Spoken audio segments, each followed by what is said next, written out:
The transport ship docked at Nexus Prime with a soft thud that shook the metal floors.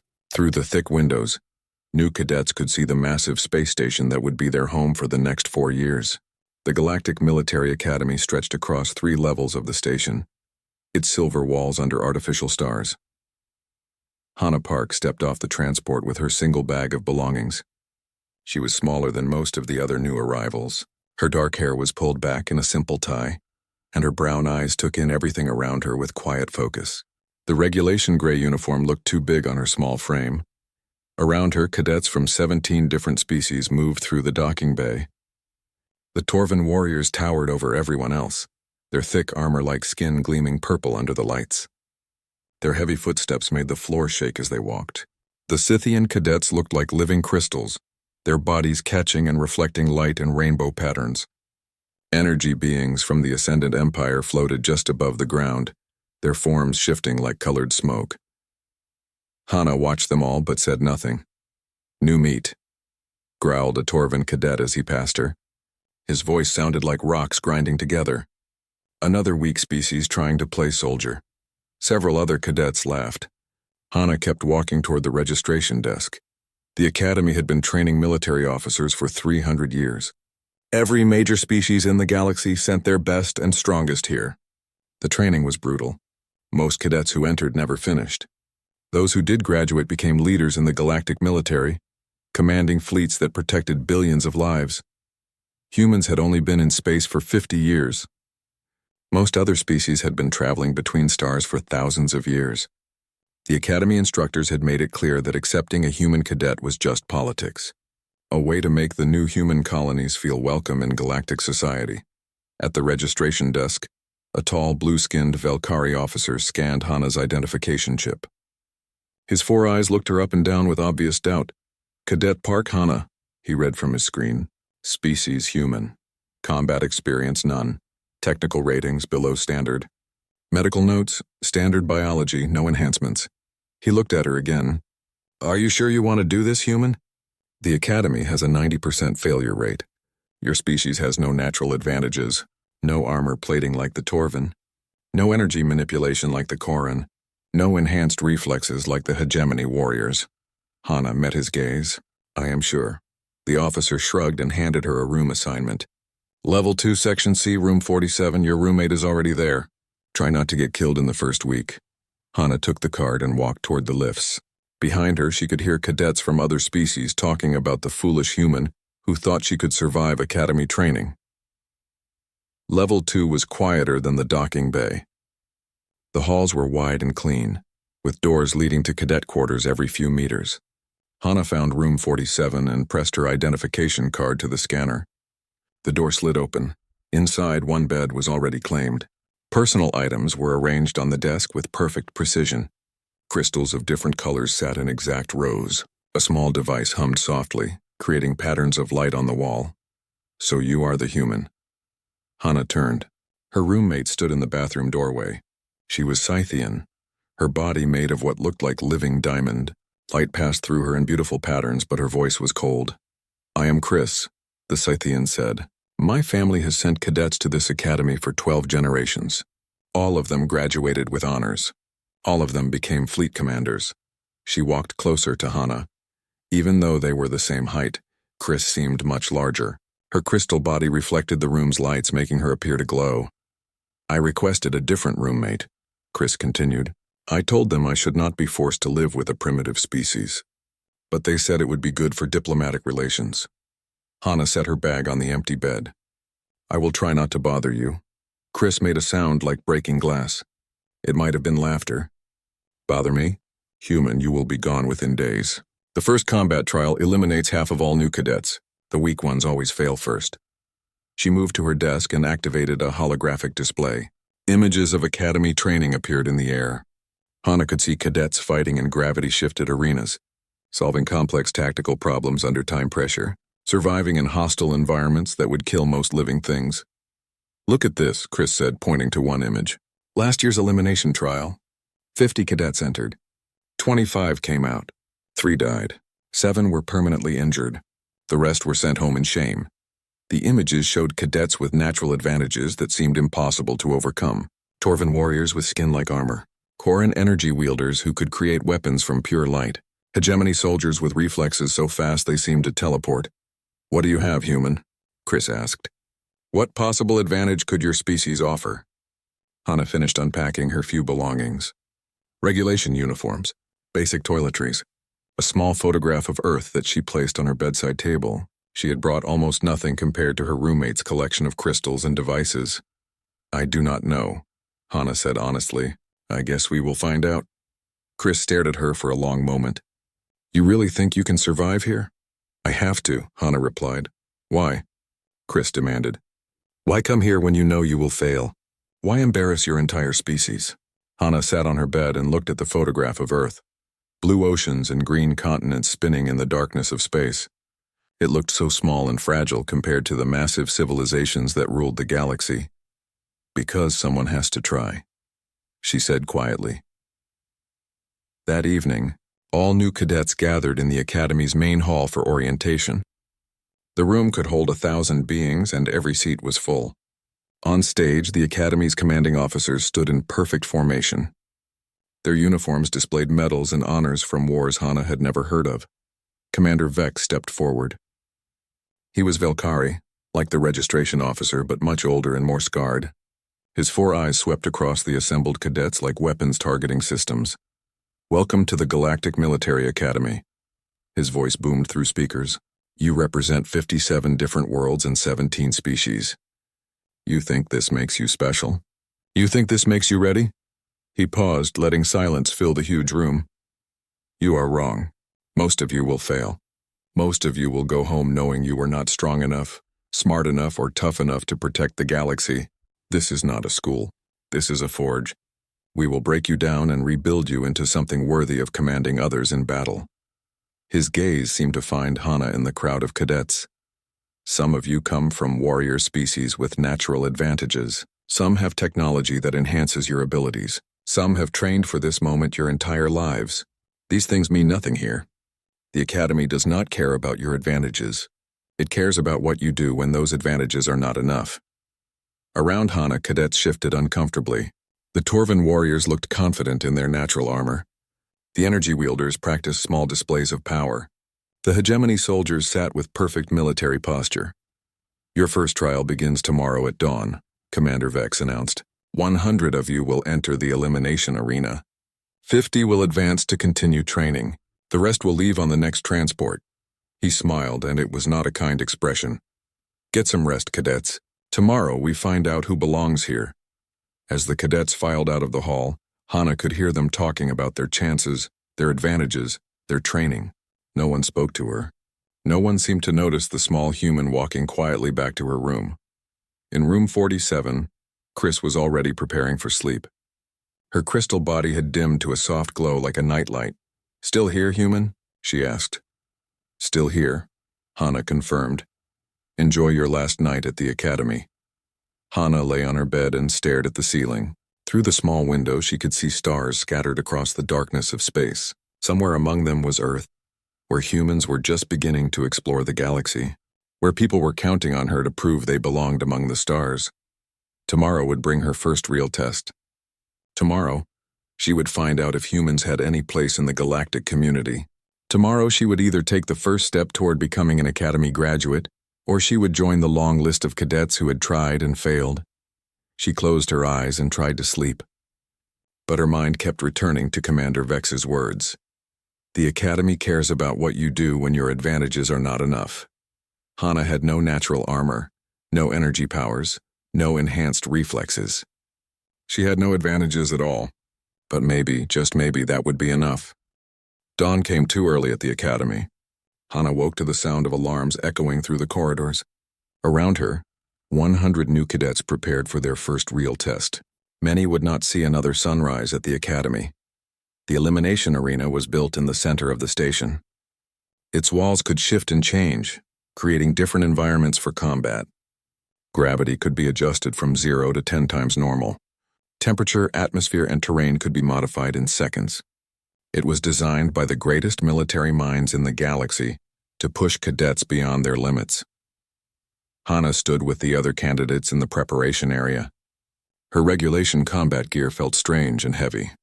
Around her, cadets from other species made final preparations that showed their natural advantages. Thok, a massive Torvan warrior, flexed his arms. His purple skin was thick as armor plating. His bones were denser than titanium. His homeworld had gravity 3 times stronger than Earth, making him incredibly strong by galactic standards. He looked at Hana and laughed, a sound like grinding stone. "The little human will be my first victory," he announced to the other cadets. "I will try not to break her too quickly." Several other cadets joined his laughter. Even those who did not mock her openly seemed to agree. The smart money was on how fast Hana would fall, not whether she would survive. Zilx, a Koran energy wielder, created small balls of light between his fingers.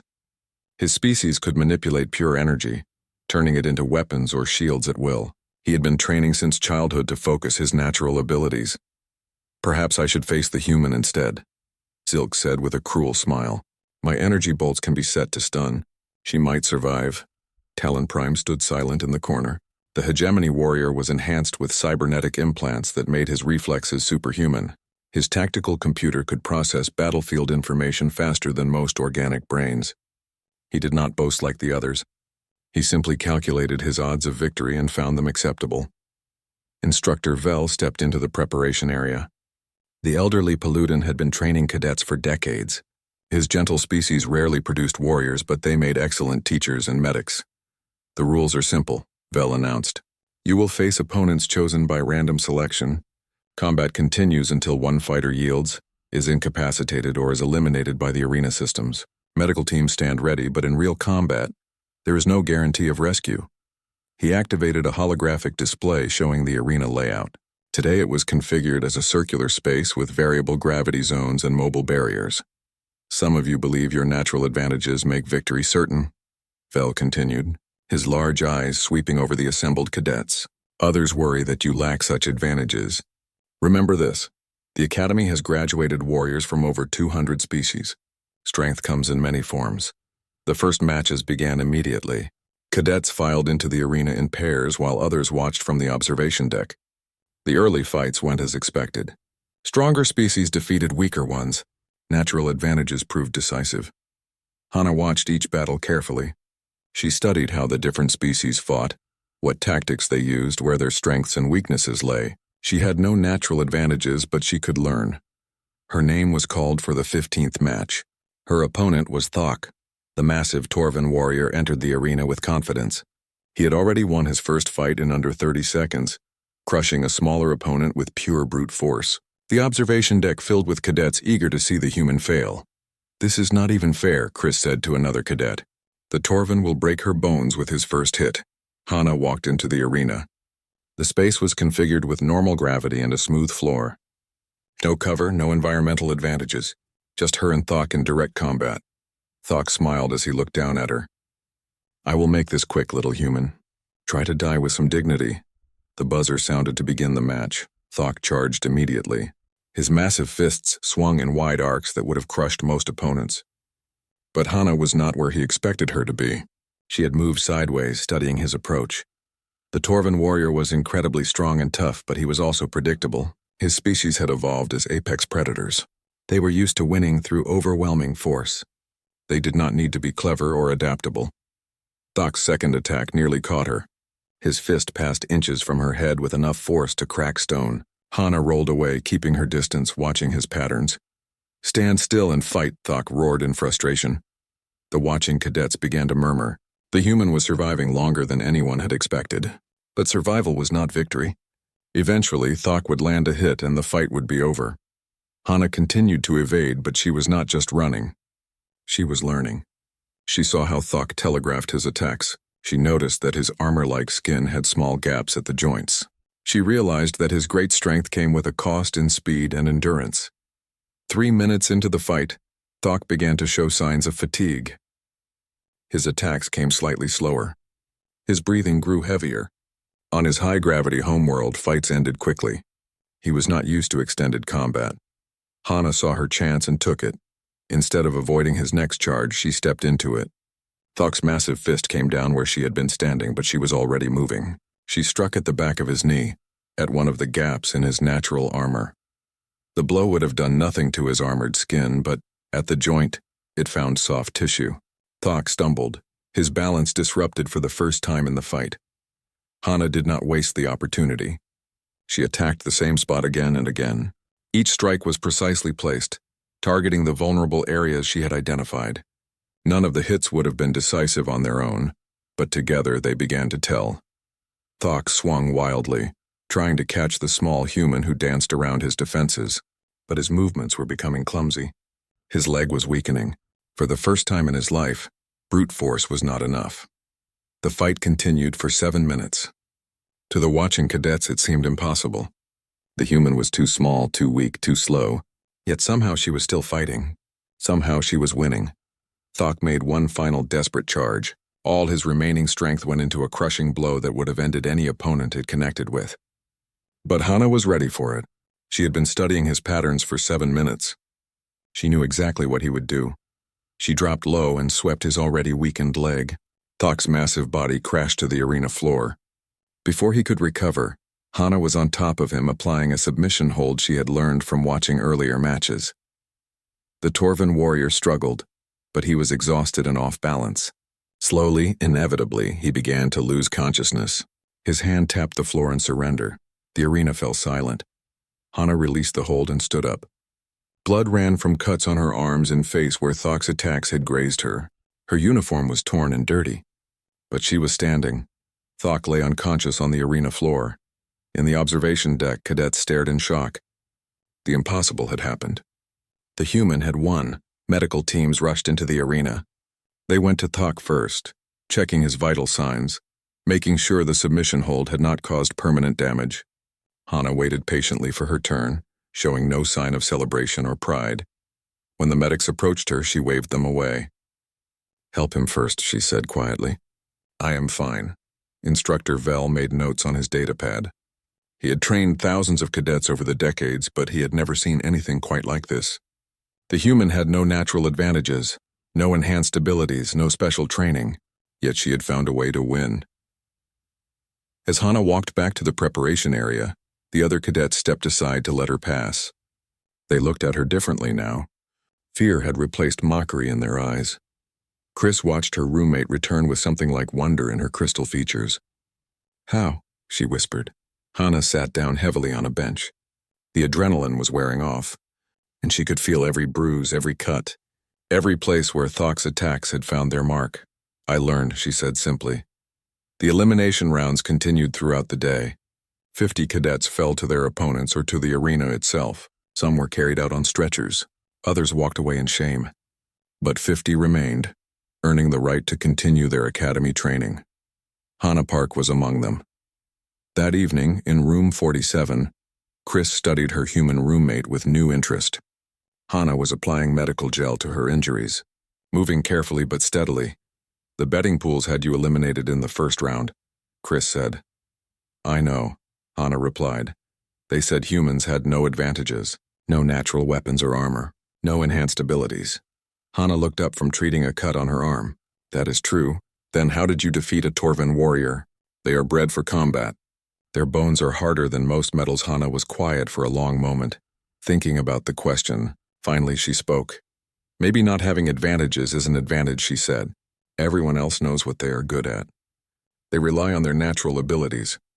But I had to figure out something else." Chris processed this information, her crystal mind working through the implications. "You are saying that weakness can become strength." "I am saying that I had to learn to win differently," Hana replied. "And maybe that makes me more dangerous, not less." Outside their window, the stars continued their eternal dance. Somewhere among them, other species built their civilizations on natural advantages. News of the humans' victory spread through the academy like wildfire. Within hours, every instructor, cadet, and support staff member had heard the story. A primitive species with no natural advantages had defeated a Torvan warrior in single combat. It should have been impossible. Commander Vex reviewed the combat recordings in his office. His 4 eyes studied every moment of the 7-minute battle. He watched Hana evade attacks that would have killed most cadets. He saw her identify weaknesses that experienced warriors had missed. Most importantly, He observed her refusal to give up when any reasonable being would have surrendered. Fascinating, he murmured to himself. The weekly combat assessments became the Academy's most watched events. Every cadet, instructor, and support staff member found reasons to observe when Hana fought. They wanted to see if her victory over Thok had been luck or something more. Her second opponent was Zilix, the Koran energy wielder. His species could create weapons from pure light, form shields from concentrated energy, and project bolts that could melt through steel. He had trained since childhood to focus these natural abilities into devastating attacks. The arena was configured as an obstacle course with multiple levels and hiding spots. Zilix took position on the upper platform, where he could rain energy attacks down on his opponent. "This will be easy," he told the watching cadets. "The human has no defense against energy weapons. She will fall in the first minute." Hana entered the arena and immediately sought cover behind a metal barrier. Zilix's energy bolts struck all around her, leaving smoking craters in the arena walls. His attacks were incredibly powerful, but they required direct line of sight to be effective. The human began to move. She used every piece of cover in the arena, every shadow, every angle. When Zilix fired at where she was already moving to where she would be next. She climbed, crawled, and rolled through the obstacle course like water flowing around rocks. "Stand still and fight," Zilix shouted in frustration. His energy reserves were not unlimited. Every missed shot drained power he could not easily replace. Hana continued her patient advance. She studied Zilix's firing patterns, the delay between his shots, the way his energy attacks traveled. She learned to predict where he would aim and be somewhere else when his bolts arrived. 20 minutes into the fight, Zilix was breathing heavily. His energy powers were fading. The bright lights between his fingers had dimmed to weak sparks. He had never fought an opponent who could avoid his attacks for so long. Hana reached the base of his platform. Zilix tried to retreat, but there was nowhere to go. His energy reserves were almost empty. He managed one final weak bolt that barely singed the human's shoulder. Then Hana was on top of him, and the fight was over. As medics treated Zilix for exhaustion and minor injuries, Instructor Vel updated his notes. "Human cadet demonstrates exceptional tactical awareness and endurance. Defeated energy wielder through patient attrition tactics." The Academy's medical staff began to take special interest in Hana's condition. Dr. Kethis, the gentle Paludan physician, studied her recovery patterns with growing fascination. "Her pain tolerance is remarkable," he reported to his colleagues. "Injuries that would hospitalize cadets from other species barely slow her down. She seems to process physical trauma differently than any species we have documented."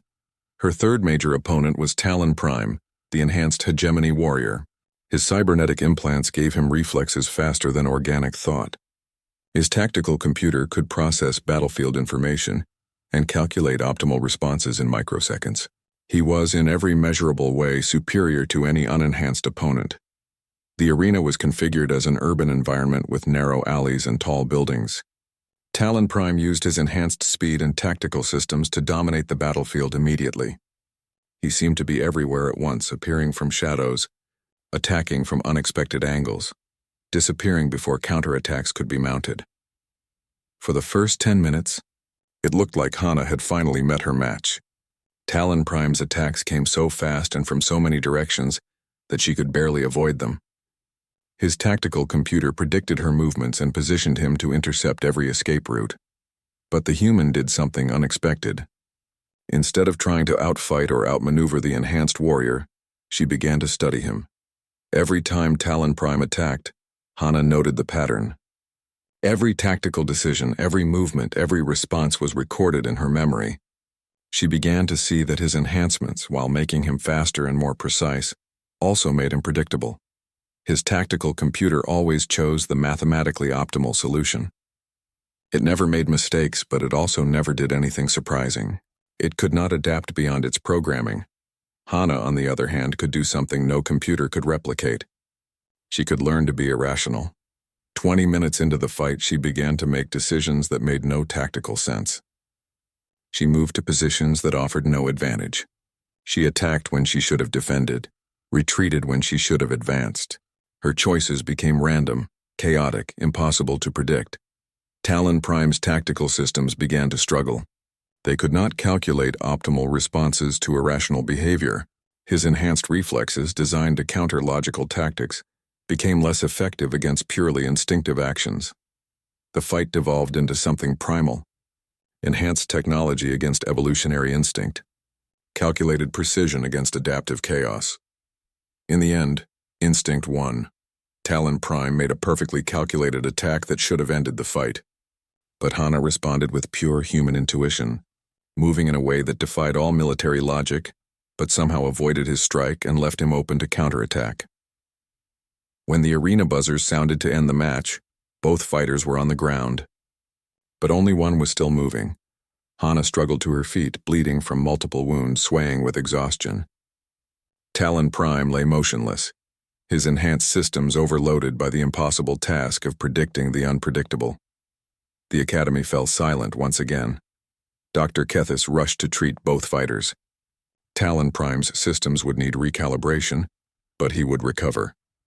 Hana's injuries were more numerous but somehow less severe. She had absorbed punishment that should have broken her, yet she remained functional. "How do you keep fighting through injuries like this?" Dr. Kethis asked as he treated her wounds. Hana thought about the question. "On Earth, we have a saying, pain is temporary, but quitting lasts forever." The doctor made notes about human psychology and pain tolerance. He was beginning to understand that this species processed adversity differently than others. Where most beings were weakened by suffering, humans seemed to draw strength from it.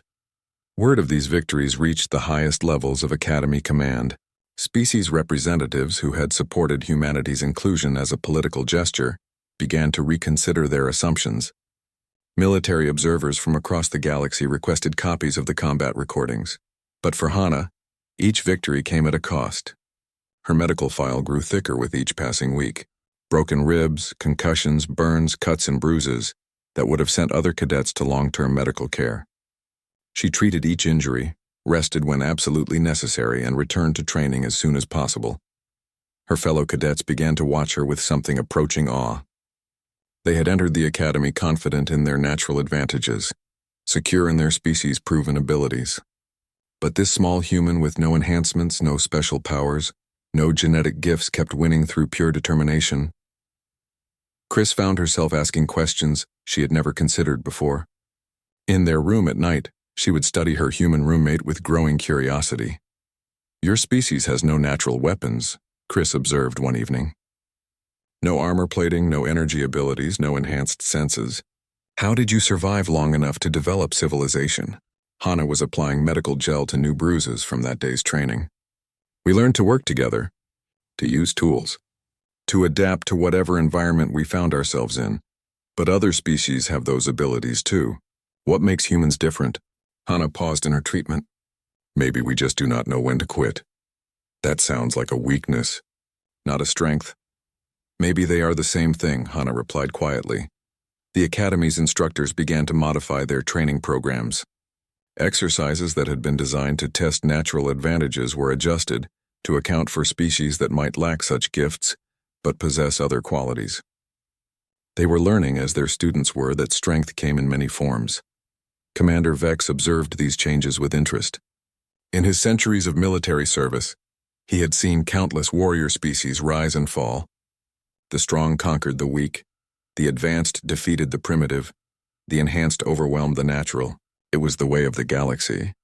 But the human cadet was forcing him to reconsider these assumptions. She possessed no measurable advantages, yet she continued to achieve victory against superior opponents. There was something about her species that his extensive military experience had not prepared him for. He began to study human history, reading reports from the first contact missions, learning about humanity's brief but violent past. What he discovered intrigued him. Humans had spent most of their existence fighting each other. They had developed weapons capable of destroying their entire planet, yet somehow had stepped back from using them. They had survived ice ages, plagues, natural disasters. By her 4th year at the Academy, Hana Park had become a legend. Cadets from across the galaxy knew her story. The human who stood when others fell. The warrior with no natural advantages who had rewritten the Academy's understanding of what made someone dangerous, but the Academy's most terrible. Test still awaited her.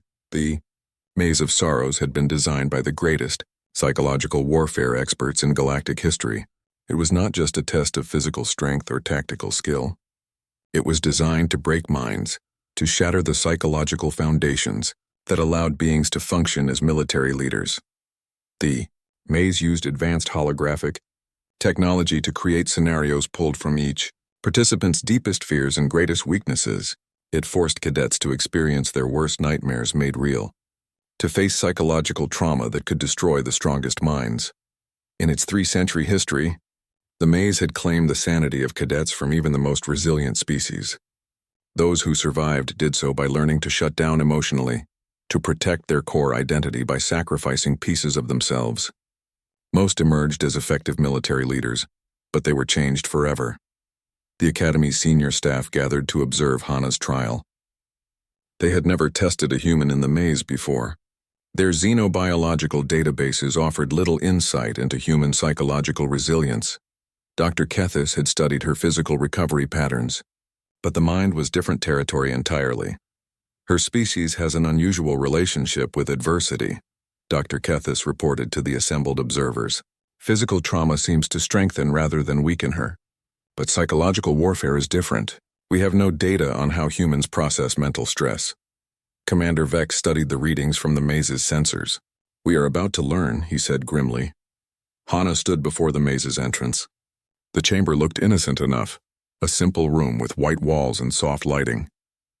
But she knew what waited inside. Every cadet had heard the stories.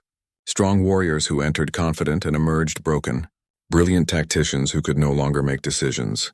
Leaders who could never again trust their own judgment. "The trial will last 72 hours, Instructor Vel explained. His gentle voice carried unusual weight. "The maze will show you things that are not real but will feel completely genuine.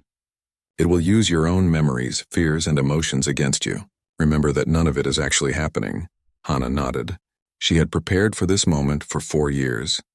She had studied every available record of previous trials, learned what she could about the maze's methods, built mental defenses as best she knew how, but nothing could truly prepare someone for what waited inside.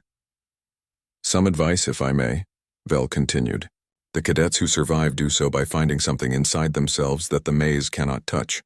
A core truth that remains constant no matter what horrors are projected around you. Find that truth and hold on to it." The maze door slid open. Hana stepped inside. The chamber changed immediately. The white walls became the bridge of a human starship under attack. Alarms blared as enemy fire tore through the hull. Crew members screamed as vacuum claimed them. And Hana was in command, responsible for their deaths. It was not real, but it felt real. The maze had studied human psychology from Academy records and first contact reports. It knew about humanity's capacity for guilt, their tendency to blame themselves for failures beyond their control. The scenario played out in horrific detail. Every tactical decision Hana made led to greater disaster. Her orders sent good people to die. Her mistakes doomed entire colonies. The weight of command crushed her as she watched everything she tried to protect burn. For most cadets, this would have been enough. The guilt and responsibility would have broken their ability to make command decisions. They would have learned to avoid leadership roles, to protect themselves by never again putting others at risk. But Hana did something unexpected. She accepted the guilt. She acknowledged every death, every failure, every mistake. Instead of trying to protect herself from the pain, she absorbed it and continued making decisions anyway. The maze adapted, escalating the psychological pressure. It showed her Earth itself under attack, humanity's colonies burning, billions of people dying because she was not strong enough, fast enough, smart enough to save them. Still she endured. The scenarios became more personal.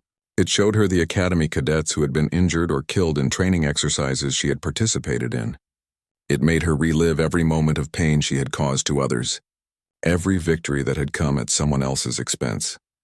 Most beings protected their sanity by creating emotional barriers, by learning not to feel the full weight of their actions. But Hana felt everything. She experienced every death, every failure, every moment of suffering as if it were completely real. And yet she continued to function. The maze's systems began to register readings they had never seen before. Most subjects showed declining psychological coherence as the trial continued. Their minds built walls to protect themselves from trauma, becoming less capable but more stable. Hana's reading showed something different entirely. She was not building walls. She was not protecting herself from the psychological assault. Instead, she was transforming each traumatic experience into fuel for her determination. The maze showed her humanity's history. Wars that had claimed millions, diseases that had devastated populations, natural disasters that had destroyed entire civilizations. It forced her to experience the full weight of human suffering across the centuries. But instead of being crushed by this knowledge, Hana found strength in it. These were her people. They had endured ice ages and plagues and wars and disasters that should have destroyed them. They had faced extinction countless times and had always found a way to survive, to rebuild, to continue. If they could endure all of that, she could endure this. The maze began to show her scenarios from galactic history, species that had been conquered and enslaved, civilizations that had been wiped out by more advanced neighbors, worlds burned to ash by weapons humanity could not even comprehend. It showed her what would happen to her species if they failed to prove themselves worthy of galactic society. Humans would be dismissed as primitives, their colonies restricted to backwater systems, their people treated as second-class citizens for generations. For 48 hours, Hana experienced an endless parade of horrors. Every possible failure, every potential disaster, every way her species could suffer if she was not strong enough to represent them properly. Any rational mind would have broken under such pressure. The weight of responsibility for an entire species' future should have been too much for anyone to bear. But Hana was not trying to be rational. She was being human. On the second day, the maze tried a different approach. Instead of showing her failures and disasters, it showed her success. Scenarios where humanity became the dominant species in the galaxy, where human colonies spread across 1,000 worlds, where other species bowed before human military might. For many cadets, this would have been equally dangerous. The temptation of absolute power, the corruption that came with dominance, the loss of moral foundation that occurred when winning became more important than being right. But Hana rejected these visions as completely as she had endured the nightmares. She did not want humanity to dominate the galaxy. She wanted them to find their place in it, to be respected, not feared, to contribute something valuable, not simply to conquer and rule. The maze's psychological profiles had not accounted for this. Most military minds could be corrupted by visions of power or broken by experiences of trauma, but Hana seemed immune to both approaches. On the final day, the maze made one last attempt. It showed her the simplest and most devastating scenario of all. It showed her alone, not physically alone, but truly alone, cut off from every connection that made life meaningful. No friends, no family, no species to represent or protect. Just herself, isolated and insignificant in the vast darkness of space. For social species, this was often the most effective psychological attack. The fear of abandonment, of meaninglessness, of existing without purpose or connection to others. But even this did not break her. Hana had learned something about herself during her time at the academy. She had discovered that her greatest strength was not physical toughness or tactical brilliance or stubborn endurance, though she possessed all of these qualities. Her greatest strength was her ability to remain human no matter what happened to her. She could face any nightmare, endure any trauma, resist any temptation, because she knew who she was and what she represented. She was not just Hana Park, individual human. She was a representative of her entire species. She carried their hopes, their dreams, their determination to find a place among the stars. And that connection, that sense of purpose, that knowledge of what she was fighting for, these things could not be taken from her by any psychological weapon. When the 72 hours ended and the maze doors opened, Hana Park walked out under her own power. She was changed as everyone who faced the maze was changed. She was harder, more focused, carrying the weight of everything she had experienced. But she was not broken. She was not diminished. If anything, she was more herself than she had been before entering. The monitoring equipment showed readings that the Academy's staff had never seen. She had experienced more psychological stress than any. The announcement came on a quiet morning in Hana's final year at the Academy. Commander Vex himself delivered the news to the assembled senior cadets, his 4 eyes scanning the room with the intensity of a targeting system. For over 2 centuries, I have served as the final test for Academy cadets. His voice echoed through the hall. "Every graduate who has earned their commission has faced me in single combat. Most lose, some fight well before losing. A rare few manage to survive long enough to earn respect." His gaze found Hana in the crowd of cadets. She sat quietly among her classmates, smaller than most, showing no reaction to his words. "But in 200 years of service, no cadet has ever defeated me in combat." The hall fell silent. Every cadet knew Commander Vex's reputation. He was not just an instructor. He was a legend. A veteran of the sector wars who had commanded fleets that protected billions of lives. His species' natural telepathic abilities let him read opponents before they acted. Cybernetic implants enhanced his already formidable reflexes. Energy weapons that could cut through starship hulls responded to his thoughts. "Cadet Park," Vex continued. "You will face me at dawn tomorrow. This will be your final test before graduation." Around her, cadets shifted uncomfortably. They had all watched Hana's impossible victories over the past 4 years. She had defeated opponents who should have crushed her. She had survived trials that broke stronger beings. But this was different. This was Commander Vex. After the assembly, cadets approached Hana with mixtures of awe and sympathy. Even those who had come to respect her abilities believed this test was impossible. "You have done amazing things here," said Jorik, a Torvan warrior who had become something like a friend. "But Vex is not just another cadet. He is enhanced beyond natural limits. He can read your thoughts before you think them." Corral, an energy wielder from the Ascendant Empire, nodded in agreement. "My people have faced him in training exercises for generations. None have ever come close to victory. He is simply too fast, too strong, too experienced." Hana listened to their concerns with quiet attention. She appreciated their worry, their attempts to prepare her for what seemed like certain defeat. But she had learned something important during her years at the academy. Impossible was just another word for difficult. That evening, Hana sat in the academy's observation deck, looking out at the stars. Tomorrow would bring her greatest challenge yet. In a few hours, she would face an opponent who possessed every advantage she lacked. Natural telepathy, enhanced reflexes, superior weapons, and centuries of combat experience. Any rational analysis would predict her complete defeat within minutes. But Hana had stopped thinking rationally years ago. Rationality was a luxury for species with natural advantages. Humans had learned to survive through stubbornness, adaptation, and the simple refusal to accept defeat. Chris found her there, her crystalline form reflecting the starlight in beautiful patterns. "You know you cannot win," her roommate said gently. "Even you have limits," Hana smiled. "Everyone keeps telling me that. For 4 years, they have explained why I cannot win, why humans are too weak, too slow, too primitive. And for 4 years I have kept winning anyway. But this is different. Vex is not just another cadet." "No," Hana agreed. "He is not. But I am not the same person who arrived here 4 years ago either." She stood and stretched, working out the tension in muscles that had endured countless battles. Her body was a map of scars from her time at the academy, broken bones that had healed stronger, cuts that had taught her to avoid similar mistakes, burns that reminded her of the cost of victory. "I have learned something important here," she continued. "Everyone focuses on what I cannot do, but they miss what I can do." "Which is?" "I can lose." Chris studied her friend with confusion. "That does not sound like an advantage." "It is the greatest advantage possible," Hana replied. "Every other species here is afraid of losing. They build their tactics around their strengths because they cannot imagine functioning without them. But I have learned to fight when I have nothing, to continue when continuation seems impossible, to find victory in defeat itself." The next morning dawned bright and clear over the academy station. News of the combat trial had spread throughout the facility. Cadets, instructors, and staff members who had duties elsewhere found excuses to observe. The academy's main arena was packed beyond capacity. This was more than just a graduation test. It was a confrontation between 2 different philosophies of warfare.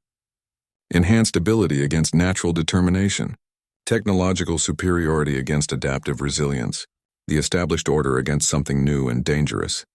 Hana entered the arena wearing standard combat gear. No enhancements, no special weapons, no technological advantages, just regulation equipment and 4 years of hard-earned experience. Commander Vex arrived like a force of nature. His advanced armor gleamed under the arena lights. Energy weapons hung at his sides, their power cells humming with barely contained force. Cybernetic implants enhanced his natural Valkyrie abilities, turning him into something beyond merely biological. He moved with the fluid grace of a perfect predator. Every step was calculated, every gesture economical. His telepathic senses swept the arena, reading the emotional states of everyone present. Fear from the watching cadets, anticipation from the instructors, and from his opponent, something unexpected, calm. The human showed no fear, no doubt, no desperate hope for an unlikely victory. She simply stood ready, waiting for the trial to begin. "You understand what you face?" Vex asked, his voice carrying easily across the arena. "I understand," Hana replied. "Know that no cadet has ever defeated me." "I know then. Why do you not surrender now? Why face certain defeat when you could accept an honorable withdrawal?" Hana considered the question seriously. Around the arena, thousands of beings waited for her answer. The silence stretched until it became almost unbearable. "Because surrender is permanent," she said finally. "But defeat is temporary. And sometimes defeat teaches you more than victory ever could." The buzzer sounded to begin the combat. Vex moved immediately, his enhanced speed turning him into a blur of motion. His energy weapons discharged precise bolts that would have vaporized most opponents. But Hana was already moving, her 4 years of academy training condensed into pure instinctive response. The battle began with impossible intensity. Vex's telepathic abilities let him predict her movements, but Hana had learned to fight unpredictably. His energy weapons carved through her defensive positions, but she had mastered the art of not being where attacks expected her to be. For the first hour, it seemed like every previous academy combat rolled into one overwhelming engagement. Vex pressed his advantages relentlessly, using every enhancement, every weapon, every tactical option available to him. His attacks came from impossible angles with devastating precision, but Hana did not try to match his advantages. Instead, she did what she had always done. She learned. Every near miss taught her something about his patterns. Every successful evasion showed her the limits of his enhancements. Every moment of survival gave her more data about how to fight an opponent who seemed unbeatable. As the battle continued, something extraordinary began to happen. Vex's advantages, formidable as they were, started to work against him. His telepathic abilities, designed to read enemy intentions, struggled with an opponent whose tactics were based on pure adaptation rather than planned strategy. His enhanced reflexes, calibrated for logical responses, became less effective against purely instinctive actions. The watching cadets began to understand what they were seeing. This was not just a combat trial. This was a demonstration of two completely different approaches to warfare. Vex fought with the accumulated wisdom and technology of galactic civilization. Every move was optimal, every decision calculated, every advantage maximized. He was the perfect expression of what advanced military science could produce. Hana fought with something older and more primitive. Human instinct honed by millions of years of survival on a dangerous world. The ability to adapt, to endure, to find solutions when no solutions should exist. As the artificial suns moved across the arena's sky, both combatants pushed beyond their normal limits. Vex's enhancements began to strain under the constant combat. His energy weapons started to overheat from sustained use. His telepathic abilities became clouded by exhaustion and the growing realization that his advantages were not proving decisive. Hana's body was a collection of wounds. Grazing energy blasts had burned through her armor. Near misses from his enhanced strikes had left her bruised and bloodied. By any measure, she should have fallen hours ago, but she continued to fight. More than that, she began to adapt to his advantages in ways that should have been impossible. She learned to move unpredictably enough to confuse his telepathic reading. She found ways to use the arena environment to neutralize his superior speed. She discovered how to turn his own tactical expertise against him. As the day wore on, something changed in the dynamic of their battle. Vex's attacks, while still devastatingly powerful, came slightly slower. His movements, while still enhanced beyond natural limits, showed signs of fatigue. His perfect tactical calculations began to include errors born of desperation. Hana, meanwhile, seemed to draw strength from the punishment she had endured. Each wound became a lesson. 3 days after her victory over Commander Vex, Hana Park stood in the Academy medical bay, allowing Dr. Kethis to run his final examinations. The gentle Paludan physician had been studying her recovery patterns for 4 years, but what he saw now amazed even his experienced eyes. "Your healing rate has actually increased," he marveled, scanning the fading marks where energy burns had nearly killed her. "Most beings would require weeks to recover from injuries like these. You are nearly functional after 3 days." Hana flexed her shoulder, testing the range of motion. "Pain is just information," she said quietly. "It tells you what needs attention, but it does not have to stop you from functioning." Dr. Kethis made final notes in her medical file. 4 years of documentation showed a progression that challenged everything medical science understood about biological limits. She had been broken and rebuilt so many times that her body seemed to have adapted to the process itself. "I have treated thousands of cadets from dozens of species," he said, "but I have never seen anything like your capacity to transform injury into strength. Your people may be more dangerous than anyone realizes." The academy had buzzed with activity since Commander Vex's defeat. Instructors huddled in meetings, trying to understand how their fundamental assumptions about combat effectiveness had been shattered. Military observers from across the galaxy demanded explanations. Representatives from major species requested detailed analysis of the combat recordings. But the most significant change was in the cadets themselves. Hana had become something beyond a successful student. She had become a symbol of what was possible when natural disadvantages were transformed into advantages.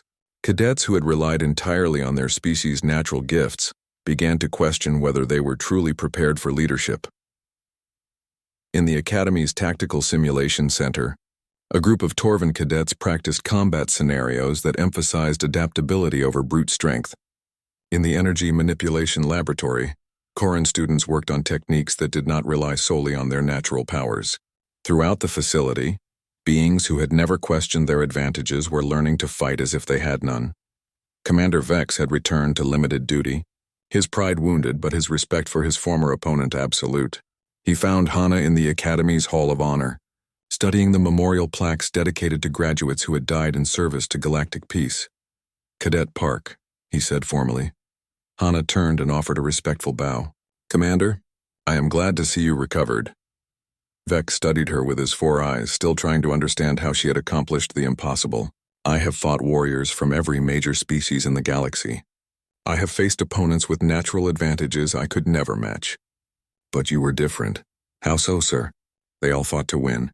You fought to continue. There is a difference that I did not fully understand until our battle." He gestured toward the memorial plaques surrounding them. "These graduates died protecting others. They gave their lives for causes greater than themselves. I thought I understood their sacrifice. But you showed me something else. You showed me that sometimes the greatest victory is simply refusing to fall." Vex paused, choosing his words carefully. "In our battle, there was a moment when you could have avoided my final attack. Your position gave you several escape routes, but you chose to accept the hit in order to land your own." "Why?" Hana considered the question. "Because avoiding the attack would have meant prolonging the fight. And prolonging the fight would have meant more punishment for both of us.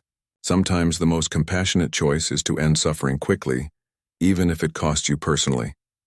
You chose to sacrifice yourself to spare me additional harm. I chose to do what needed to be done regardless of personal cost." Vex was quiet for a long moment. "That is not how warriors are supposed to think. We are trained to preserve ourselves so we can continue fighting." "Maybe," Hana replied, "but I think real warriors fight for something bigger than themselves. And if protecting that something requires personal sacrifice, then sacrifice becomes another form of victory." Graduation day arrived with fanfare that exceeded normal academy celebrations. Representatives from major species had traveled from across the galaxy to witness the ceremony. The human ambassador to the Galactic Council sat in the place of honor, tears of pride visible on her face. Hana's class of 50 graduates was the largest in academy history to complete all trials successfully. Instructors attributed this unusual success rate to changes in training methods inspired by observations of human adaptability. Cadets who had learned to fight without relying solely on natural advantages proved more resilient when those advantages were neutralized. When her name was called, Hana walked across the stage with quiet dignity. Her dress uniform bore the decorations of her 4-year journey: combat ribbons from dozens of victories, academic honors for tactical innovation, medical commendations for her unusual approach to recovery and endurance. But the real measure of her impact was visible in the faces of her fellow graduates. Cadets from proud warrior species looked at her with respect that transcended traditional hierarchies.